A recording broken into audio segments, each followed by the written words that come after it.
How is filing like for a person that would win a lottery compared to, let's say, a superstar athlete?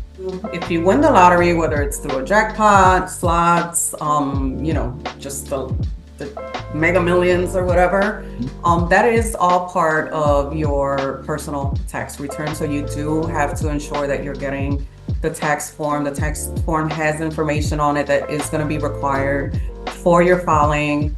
As far as like sports players and all of that, I'm not quite familiar because I don't have any taxpayers that are sports players. Yes. So I can't advise. Well, you? Hey, no. Playing as in gambling, sports playing?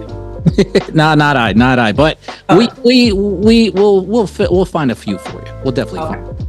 But it's just so like you see these immense contracts and you kind of wonder like how do they, the money that they break down per year, how much is taken out of taxes, Right. how much is taken from the Fed, the state, local, and then what you're left with, and then how you're going to like file from there. I mean, that's just like a nightmare. I mean, and then you notice a lot of these players, unfortunately, after a few years, whether it be basketball, football, whatever sport, they can be bankrupt, Right. in the hole, in debt, whatever. So it's like, Very possible. what are their finance people not doing right?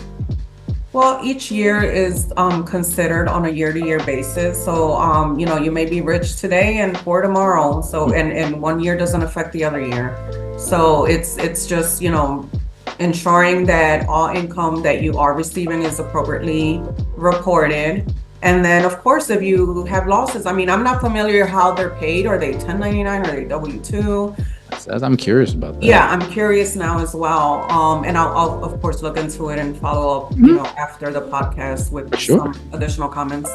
But depending on what type of how they're being paid, also in consideration, where do you lie in the tax brackets?